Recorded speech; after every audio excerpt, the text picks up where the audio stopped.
2025 भर्तियों का वर्ष आज ही सुनिश्चित करें अपना सिलेक्शन और डाउनलोड करें तैयारी कर लो ऐप।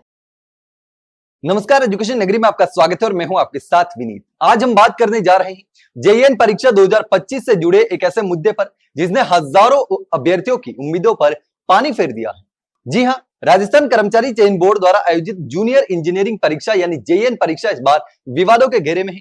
देरी, पारदर्शिता की कमी और आंसर की में हेरफेर और रैंकिंग में विसंगति जैसे कई गंभीर आरोप बोर्ड पर लग रहे हैं।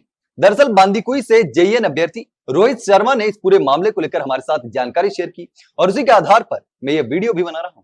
सबसे पहले बात करते हैं जेईएन की टाइमलाइन की। तो जेईएन परीक्षा 6 फरवरी से शुरू होकर 23 फरवरी 2025 तक आयोजित की गई थी और उम्मीद की थी जल्द ही आंसर की और फिर परिणाम घोषित कर दिए जाएंगे। अप्रैल में बोर्ड की तरफ से बताया गया था कि 15 अप्रैल तक आंसर की जारी कर दी जाएगी, लेकिन ऐसा नहीं हुआ। मई में एक बार फिर भरोसा दिलाया गया कि इसी महीने आंसर की जारी की जाएगी। फाइनली ये 10 से 15 मई के बीच में जारी की गई। अभ्यर्थियों का कहना है कि आंसर की में देरी का कारण भी काफी चौंकाने वाला रहा है। बोर्ड ने कहा कि आंसर की का वैलिडेशन किया जा रहा है और सब्जेक्ट एक्सपर्ट उपलब्ध नहीं थे, इसलिए देरी हुई। लेकिन सवाल ये उठता है कि इतनी बड़ी परीक्षा के लिए पहले से विशेषज्ञों की व्यवस्था क्यों नहीं की गई। जब मई में आंसर की जारी की गई तो आपत्तियां भी आमंत्रित की गई और यहीं से शुरू हुआ पूरा मामला। आंसर की जारी करने के बाद कहा गया कि 11 जून को परीक्षा परिणाम घोषित कर दिए जाएंगे, लेकिन बाद में बोर्ड ने कहा कि यह टेक्निकल परीक्षा है और इसके परिणाम आने में 5 महीने तक का समय लग सकता है। बाद में नई तिथि 11 जुलाई घोषित कर दी गई, लेकिन वह भी बीत गई और फाइनली रिजल्ट 30 जुलाई को जारी कर दिया गया, यानी लगभग 5 महीने बाद। अभ्यर्थियों का जो सबसे बड़ा आरोप है वो यहीं से शुरू होता है और इसी को लेकर अभ्यर्थी रोहित शर्मा ने बताया कि डिप्लोमा लेवल की परीक्षा में 4 प्रश्नों को हटा दिया गया, जबकि डिग्री लेवल में 10 प्रश्नों को डिलीट कर दिया गया। खास बात यह रही कि जिन प्रश्नों पर अभ्यर्थियों ने ठोस आधार पर आपत्ति दर्ज करवाई थी, उन्हें न हटाकर कुछ ऐसे प्रश्नों को हटा दिया गया जो सही थे।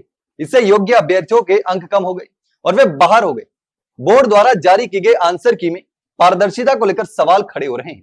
न तो बोर्ड ने यह बताया कि किस प्रश्न का उत्तर बदला गया और न ही यह स्पष्ट किया गया कि किस आधार पर प्रश्नों को हटाया गया।